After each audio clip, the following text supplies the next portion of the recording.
Muito boa noite, Geraldo, boa noite, amigos e amigas que estão entrando aqui. Hoje nós vamos para a 8ª live sobre os 80 anos de Frei Beto. 80 anos de Frei Beto, comemorados agora em agosto, e nós estamos fazendo uma série de lives em homenagem ao Frei, né?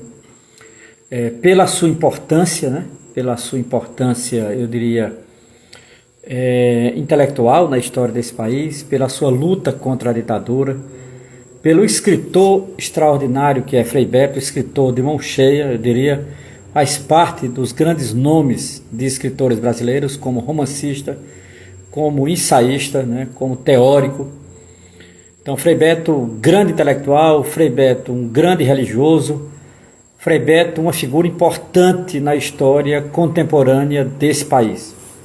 Então, por essas razões, nós estamos fazendo uma série de lives, de falas, né, sobre Frei Beto, pensando, obviamente, celebrar seus 80 anos, e a partir dessa celebração dos seus 80 anos, partir daquilo que é fundamental na sua trajetória, que é a sua obra, né? O que é fundamental na trajetória de um escritor é a sua obra. E nós estamos comentando, discutindo algumas obras de Frei Beto ou temas relativos às suas obras, como é o caso de hoje. Frei Beto, ele escreveu sobre, obviamente, sobre religião. Frei Beto escreveu sobre política. Frei Beto escreveu sobre teoria social. Frei Beto escreveu livro didático. Frei Beto escreveu romance. Frei Beto escreveu ensaio. Frei Beto escreveu obras de espiritualidade, né? Então, eu diria, as obras e temas em Frei Beto são temas e obras muito vastos, né? E nós escolhemos alguns temas e livros para fazer as lives. Nós estamos hoje completamos a 8ª live. São 8, enquanto eu vou fechar em 10 lives. Tenho mais 2 lives a fazer ainda agora no mês de outubro e novembro eu encerro a homenagem aos 80 anos de Frei Beto.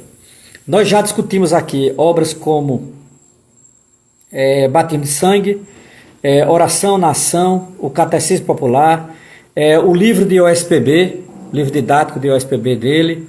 Já discutimos aqui um livro dele sobre espiritualidade. Já discutimos aqui, fizemos 2 lives sobre Frei Beto e o socialismo, em que nós discutimos uma obra dele, muito importante a obra dele, que é o Paraíso Perdido, né? O balanço que ele faz do mundo socialista. A gente já discutiu aqui em 2 lives, né? Uma sobre Frei Beto e o socialismo, e a outra Frei Beto e o marxismo. Nós já discutimos aqui também o seu pequeno ensaio Marxismo e Cristianismo. Então nós já discutimos aqui uma série de lives a partir de alguns livros dele, né? Na verdade nós vamos parar aí nos 10 livros. Frei Beto escreveu mais de 80 livros, quase 80 livros, acho que ele tem 74 livros, se eu não me engano são 74 livros publicados em Frei Beto. Nós vamos ficar em torno de 10, não vamos passar disso, serão 10 lives, essa é a 8ª, né? Essa é a 8ª live. E a temática desta live é Frei Beto e a América Latina. Veja, Frei Beto e a América Latina é o tema da live de hoje. Nós já discutimos várias obras de Frei Beto, já discutimos vários temas a partir de obras, mas o tema da América Latina ainda não tinha sido discutido. A América Latina é um dos mais importantes temas na vida e na obra de Frei Beto. Então, assim, ele não tem nenhum livro específico com o nome América Latina. Mas a América Latina na vida de Frei Beto, digamos assim, um continente muito importante, né? A primeira coisa que a gente pode e deve dizer aqui, quando o tema é Frei Beto e a América Latina, é um ponto de partida que eu diria básico. Frei Beto faz parte de uma geração de esquerda que nos anos 60 descobriu a América Latina. Veja, a América Latina não é um tema comum nos escritos e na vida intelectual brasileira. Para se ter uma ideia, o Brasil é um país muito colonizado. Eu até gosto de dizer em sala de aula que o Brasil é um país em que aqui o processo colonial deu certo, né? Significa dizer, nós amamos a Europa, nós somos eurocêntricos, nós nos tomamos como parâmetro, nos colocamos como parâmetro à Europa, tudo aqui é europeizado, né? E aí a depender do momento histórico, né? Então assim, existe uma ligação e ao mesmo tempo uma dependência muito forte cultural da Europa, né? Isso é muito forte nas universidades, isso é muito forte na cultura intelectual de modo geral, né? E sem dúvida nenhuma nas nossas influências. Então nesse sentido, há uma geração de intelectuais que a partir dos anos 50 e 60 começou a pautar a América Latina como uma questão central, né, e ao mesmo tempo colocando o Brasil na América Latina, colocando o Brasil onde ele sempre esteve, na América Latina. O Brasil é um país latino-americano, mesmo que falemos a língua portuguesa e que não queremos ser latino-americano. Paciência, somos latino-americanos, né? Isso é um fato incontornável, né? Frei Beto faz parte de uma geração de intelectuais que nos anos 60 redescobre a América Latina. Veja, a América Latina, se eu não me engano, a primeira vez que se fala de América Latina aqui entre nós, a primeira vez que se fala, né, de América Latina entre nós, se eu não me engano é um sergipano, o sergipano Manuel Bonfim. Se eu não me engano é o sergipano Manuel Bonfim que é o primeiro de certa forma, a nos chamar a atenção para a América Latina, né? Manuel Bonfim tem um livro logo do começo do século XX, logo no começo do século XX, chamado América Latina, Males de Origem, sergipano Manuel Bonfim. Mas a América Latina nunca foi um tema privilegiado na cultura brasileira. A partir dos anos 60, por uma série de acontecimentos, a América Latina passa a chamar a atenção não só do Brasil, mas chamar a atenção do mundo, né? Hoje eu estava voltando a um livro que é a prova disso. É o livro do historiador Eric Hobsbawm, é um historiador que nasceu em Alexandria, mas viveu toda sua vida intelectual e sua produção na Inglaterra. Eric Hobsbawm tem um livro chamado A Era das Utopias na América Latina. São os escritos de Eric Hobsbawm sobre a América Latina. Olha o tamanho do livro. É um monte de ensaio aqui de Eric Hobsbawm sobre a América Latina. Hobsbawm escreveu sobre vários países da América Latina, intelectuais, momentos históricos, etc. Esse livro é uma síntese, né, do que ele escreveu sobre a América Latina. Eu estava folheando hoje, não li todo, eu li alguns artigos, né? É um livro de artigos, né, que Hobsbawm escreveu desde os anos 60. Né? É uma coletânea importante que foi organizada na Inglaterra e traduzida para o português. Então veja, a primeira coisa que nós devemos dizer é que Frei Beto chega à América Latina através de uma série de intelectuais importantes do porte de um Darcy Ribeiro, de um Jorge Amado, né, de um Paulo Freire, de um Augusto Boal, etc. Né? Então, intelectuais que também descobriram a América Latina. Glauber Rocha, por exemplo, que valorizava a América Latina, cobrava a nossa presença enquanto cinema latino-americano. Glauber Rocha, né? Grande Glauber Rocha.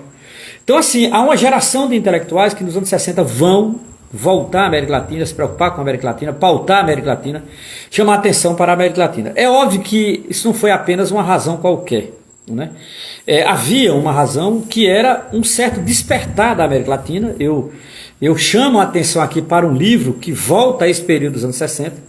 É um livro de um português, de um historiador português chamado Miguel Urbano Rodrigues.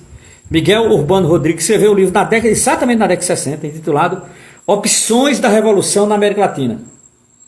Opções da Revolução na América Latina, esse livro é do final dos anos 60, em que ele faz um balanço, né, das lutas sociais na América Latina. Este livro aqui é um marco, um documento histórico que a gente tem sempre que voltar a ele. Claro, ele é datado, porque ele é um livro dos anos 60, mas é um marco histórico, é um livro que, de certa forma, pauta um momento histórico que não é o mesmo de hoje, muito pelo contrário, né? Mas foi um momento histórico desse país, foi um momento histórico relevante desse país e que a gente tem que chamar a atenção, né? As opções revolucionárias na América Latina, Miguel Urbano Rodrigues, editora Paz e Terra. Esse livro foi publicado nos anos 60. Ora, Frei Beto faz parte dessa geração, Frei Beto faz parte desse caldo cultural que tem a América Latina como um continente importante para nós brasileiros, né? Essa é a primeira coisa. A segunda coisa é que Frei Beto chega à América Latina, e eu acho que isso também não é pouco, pela teologia da libertação e pelas lutas sociais no continente, né? Eu diria que a teologia da libertação levou Frei Beto a essa consciência latino-americana.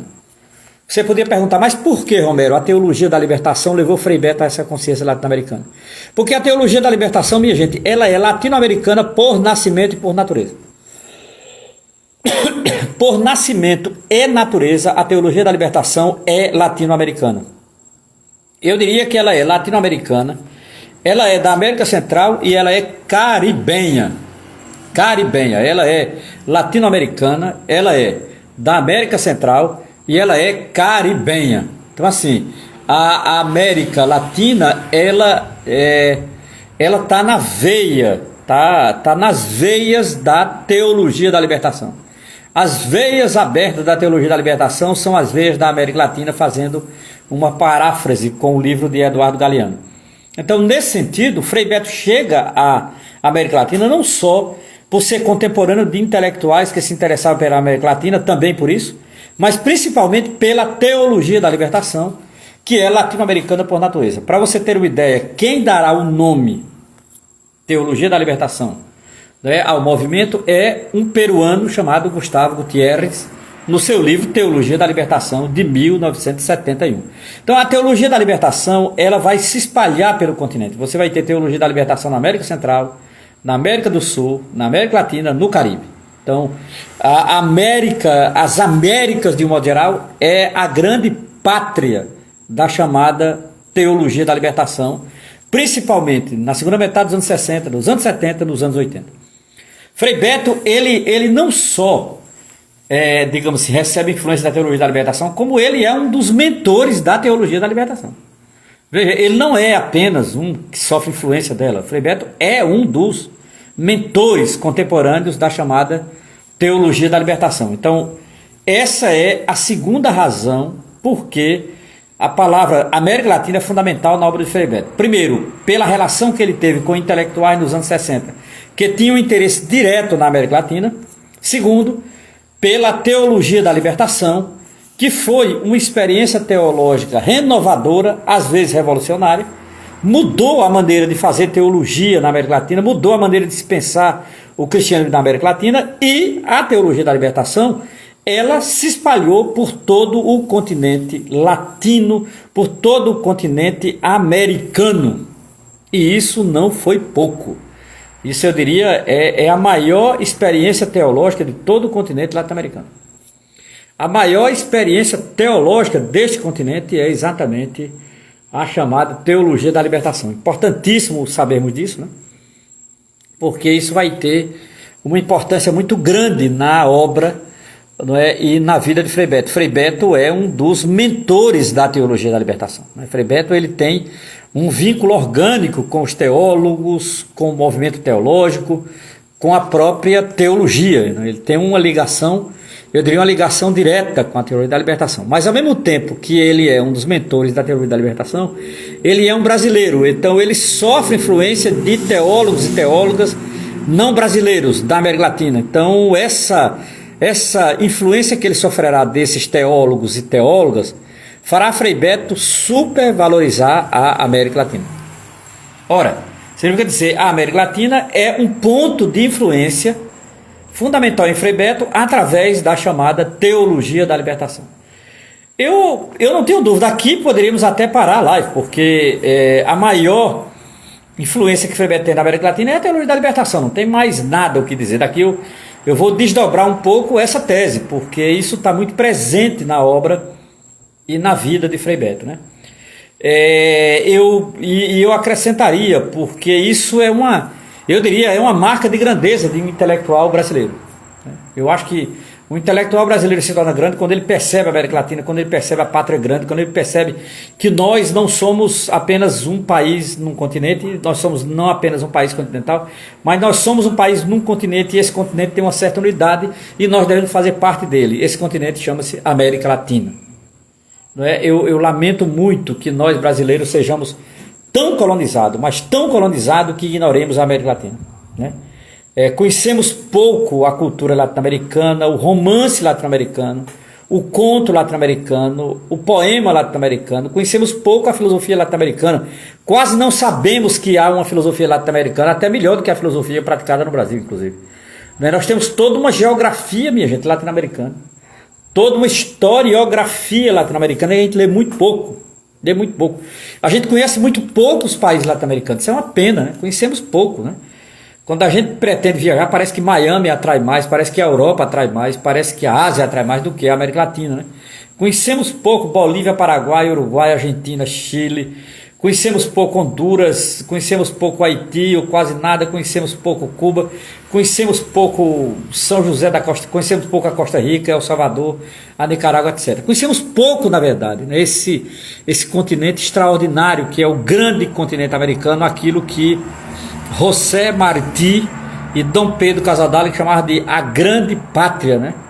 Eu acho que todo brasileiro médio deveria ler esse pequeno opúsculo de José Martí, intitulado Nossa América. Eu acho que todo brasileiro médio deveria ser esse pequeno texto. É um pequeno ensaio, foi publicado no Brasil pela UNB, né? Traduzido para o português da UNB, chamado Nossa América, Nuestra América, de José Martí. Eu acho que há algumas obras que são fundamentais para entender a América Latina, né?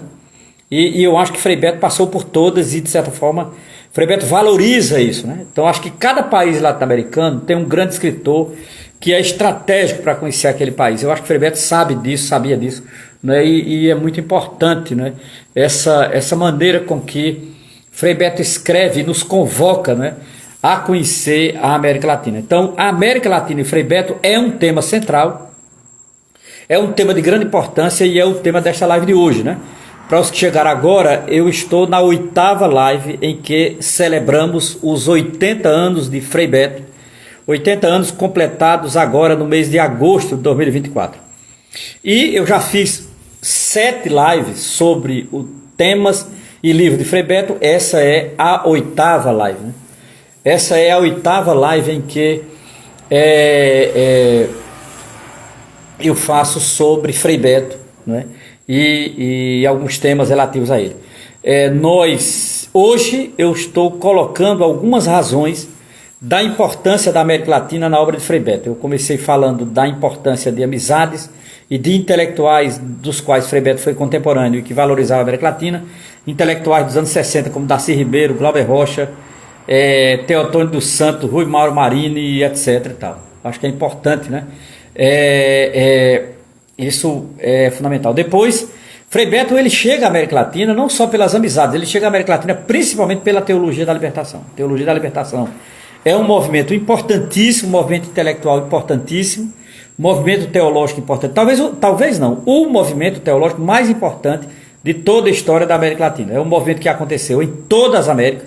Você teve teologia da libertação na América Central, na América Latina, na América do Sul, no Caribe, no México. Então, a teologia da libertação foi um movimento extraordinário teologicamente, não é, em todas as Américas. Chegou até os Estados Unidos e Canadá, né? Então, assim, Frei Beto ele é muito marcado pela teologia da libertação e, através da teologia da libertação, Frei Beto passa a ter uma plena consciência da América Latina até hoje, né? Essas são razões mais gerais, né, da influência da América Latina em Frei Beto, da presença da América Latina em Frei Beto. Eu tenho mais duas aqui, né, mais duas razões mais particulares, em que Frei Beto vai ter um grande interesse pela América Latina. Então a América Latina não passará a ser uma coisa estranha, né, na obra e na vida de Frei Beto. Frei Beto, nesse sentido, ele é exemplar.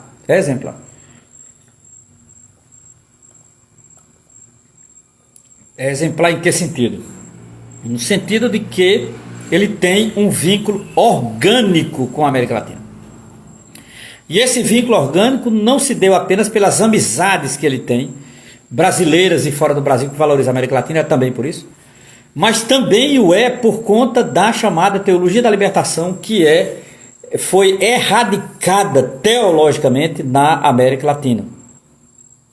Mas eu diria que há outras razões, né, que faz com que a teologia da libertação seja uma raiz do pensamento e dos escritos de Frei Beto.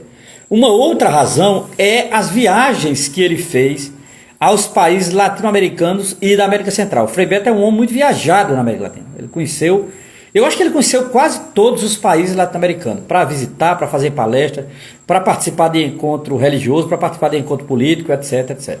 Então, Frei Beto, ele conhece bem a América Latina, porque ele viajou para vários países. Por exemplo, Frei Beto conhece a América Central muito bem, em particular a Nicarágua. Ele teve uma ligação muito forte com a Nicarágua nos anos 70, naquele período em que estava nascendo a chamada Frente Sandinista, né, de Libertação Nacional. Frei Beto fez parte, colaborou, ajudou os sandinistas da Nicarágua, ali principalmente no final dos anos 70, naquele confronto violento contra os né? Contra a presença dos Estados Unidos na Nicarágua, os Estados Unidos apoiando, como sempre, a extrema-direita nicaragüense. E, do outro lado, estavam os revolucionários sandinistas, inclusive deles 3 padres. Né? Um padre chamado Miguel, os 2 irmãos Descoto, 2 padres chamados Descoto, e Miguel e João, eu acho, Descoto, e o frade Ernesto Cardenal. Cardenal, para mim, é uma referência. Eu sou fã desse frade, qualquer dia desse eu vou fazer uma live só sobre Ernesto Cardenal e sua poesia. Ele era um monge e um poeta. Pintor também, era pintor, monge, poeta, foi uma figura fundamental e foi o primeiro ministro da cultura da Nicarágua. Frei Beto, a partir de 78, ele estreita relações com a Nicarágua, ele vai à Nicarágua, ele percebe que a Nicarágua está se precipitando numa revolução, que poderá ser a grande revolução da América Latina depois da Revolução Cubana. Veja, Frei Beto chega a dizer que a Nicarágua foi a grande revolução depois da Revolução Cubana na América Latina. A Nicarágua, ela de fato, ela entrou num processo revolucionário ali no final dos anos 70, consolida nos anos 80, né? Os chamados governos sandinistas, né? Seguidores de Augusto César Sandino, o grande nome e libertador da Nicarágua. Ora, Frei Beto, ele passa a estreitar laços diretos, orgânicos com a Nicarágua, ele passa a colaborar com a Nicarágua, ele passa a ir para a Nicarágua, ele passa a fazer campanha de apoio à Nicarágua, e ele passa a, de certa forma, dar curso na Nicarágua, fazer palestra na Nicarágua, ajudar exatamente o processo revolucionário nicaragüense. Frei Beto ajuda eu diria, ele ajuda materialmente e ele ajuda espiritualmente, né? A luta dos sandinistas ali no final dos anos 70, né, pela libertação da Nicarágua, pela extinção do governo ditatorial de Anastácio Somoza. Somoza foi um ditador terrível, um ditador que teve um período longo na Nicarágua, né? E uma ditadura ferrenha, uma ditadura cruel, uma ditadura brutal, que os sandinistas fizeram o favor de derrubar essa ditadura, né? Então, nesse sentido, Frei Beto, ele é copartícipe, né, desse processo revolucionário que viveu, né, a Nicarágua. Isso eu diria, é muito importante saber disso, né, em termos de posição política de Frei Beto, né? Eu acho que é muito importante sabermos disso, né? Dessa importância que foi o processo revolucionário. Foi uma revolução popular, foi uma revolução a partir dos de baixo, foi uma revolução que valorizou a cultura popular e a educação popular, foi uma revolução que valorizou a formação da classe trabalhadora, que motivou a classe trabalhadora, que uniu a classe trabalhadora, que organizou a classe trabalhadora, que foi para cima do ditador e derrubou o ditador Anastácio Somoza. Então, nesse sentido, a Nicarágua é, sem dúvida nenhuma, um demarcador de águas na vida latino-americana de Frei Beto. Então, as viagens que ele fez aos países da América Latina e América Central, e em particular as suas várias viagens de apoio à Nicarágua, foi fundamental para consolidar uma ideia de América Latina em Frei Beto. Agora, eu acrescentaria que Frei Beto, ele é um bom leitor também de escritores e escritoras da América Latina. Eu acho que isso ajuda, não é uma coisa à parte, eu diria que faz parte mesmo da estrutura do pensamento de Frei Beto, que é exatamente ler, né? Que é exatamente ler, eu diria, obras latino-americanas, né? Que é exatamente ler obras latino-americanas. Frei Beto, nesse sentido, ele ele tem um vínculo orgânico, né, com obras literárias na América Latina. Eu acho que assim, para quem não pode, como eu, viajar para países da América Latina, porque de certa forma custa caro, né? Viagem aérea, estadia, etc. Para quem não pode fazer, como fez Frei Beto, suas viagens, atividades, convites, etc. Eu acho que um caminho, que é um caminho também que tomou Frei Beto, é a literatura. Conhecer a literatura latino-americana, se esforçar para ler literatura latino-americana. E quando eu falo literatura latino-americana, literatura latino-americana, eu estou falando de três coisas. Eu estou falando do romance, eu estou falando do conto e eu estou falando da poesia. Eu acrescentaria até o teatro latino-americano, que eu acho que é literatura também, né? Então é isso que eu entendo por conhecer a América Latina através da literatura.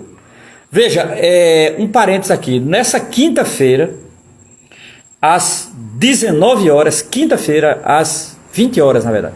Quinta-feira às 20 horas, no Google Meet, nós vamos fazer um encontro para discutir um projeto de leitura da literatura latino-americana. Não é? O convite é América Latina, uma proposta. Na verdade, é uma proposta para lermos obras da América Latina, romance, conto e poesia, para lermos poetas, escritores latino-americanos, não é? A partir da quinta-feira. Será quinta-feira, às 20 horas, no Google Meet. Quem tiver interesse, entre em contato comigo através do WhatsApp, porque a gente vai formar um grupo no WhatsApp para colocar lá o material em PDF e as notícias sobre a literatura latino-americana. Fecha parênteses, volta aqui. A literatura latino-americana, enquanto escritores e escritoras, foi um momento fundamental na vida de Frei Beto. Foi um momento fundamental na vida de Frei Beto, a literatura. Digamos assim, Frei Beto não só viajou para países da América Latina, Frei Beto não só trabalhou em países da América Latina, deu palestra, encontro, curso, etc., mas Frei Beto também é um profundo leitor da literatura produzida na América Latina. Quer dizer, valorizar e ler a literatura latino-americana é uma experiência fundamental e de conhecimento da América Latina. Veja, para você ter uma ideia, você quer conhecer um país imenso, riquíssimo culturalmente, que é o México. O México tem 2 romances. O México tem um romance, um livro de ensaio, que eu diria que a partir desses 2 você tem ideia do que é o México. Digo com muita tranquilidade.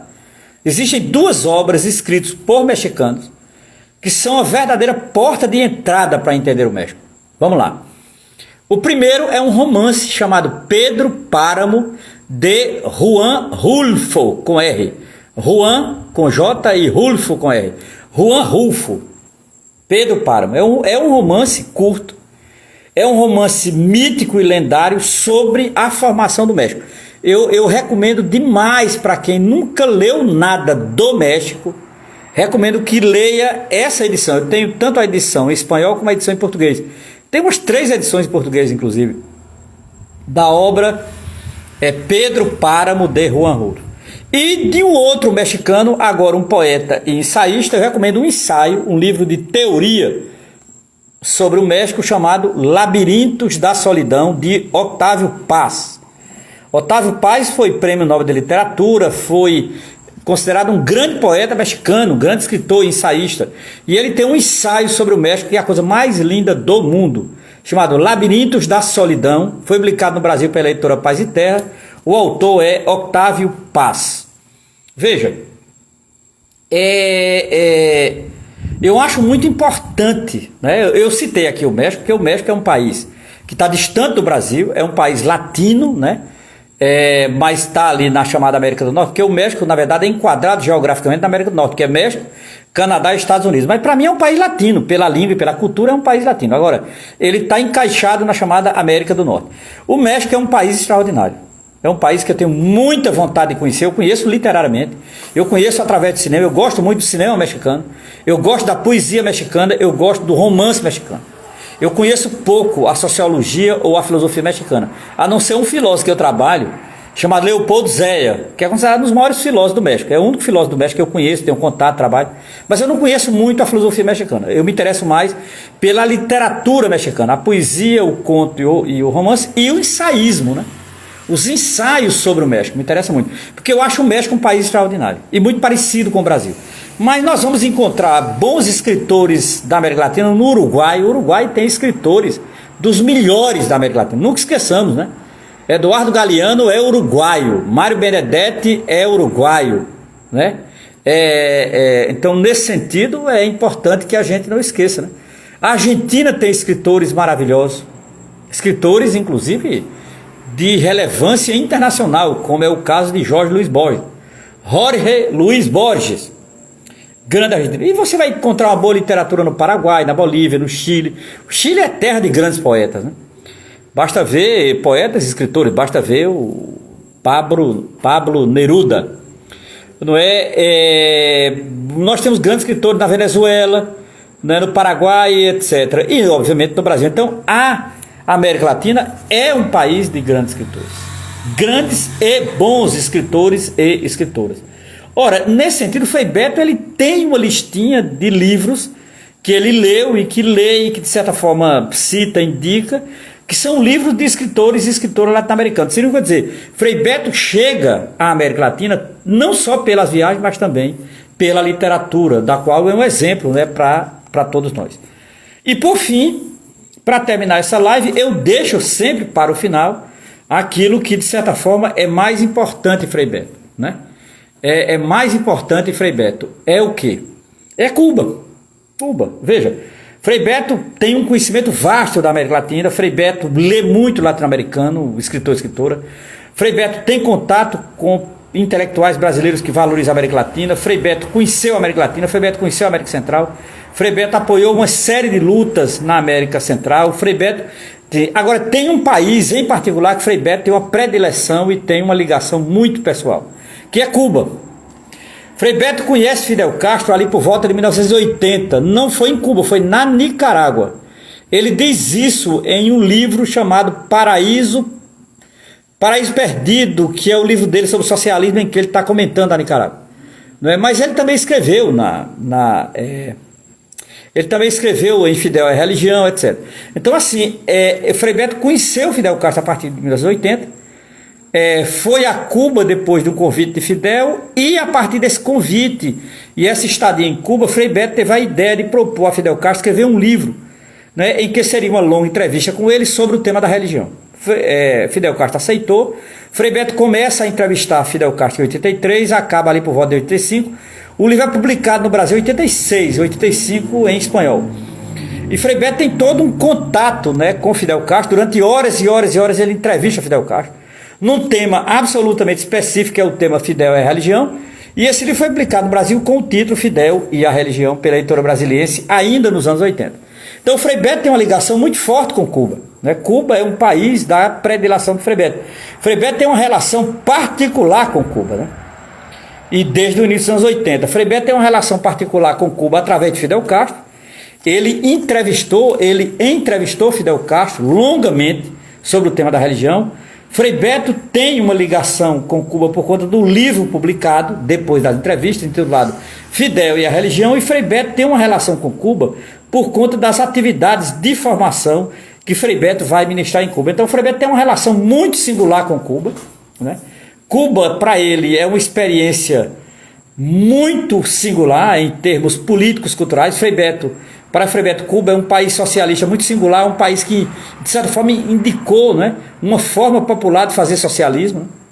Frei Beto tem admiração por isso. Frei Beto é um pensador socialista, abertamente, nunca enganou ninguém com relação a isso, não é? E, de certa forma, Cuba passa a ser uma espécie de farol e de horizonte para Frei Beto.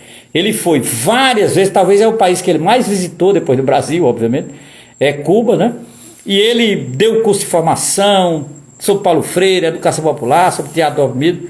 E ao mesmo tempo Frei Beto recebeu uma forte influência de Cuba, porque Cuba é um país de grandes escritores, grandes compositores, grandes cantores, etc. Não é impossível você ir a Cuba e não saber de Alejo Carpentier, por exemplo.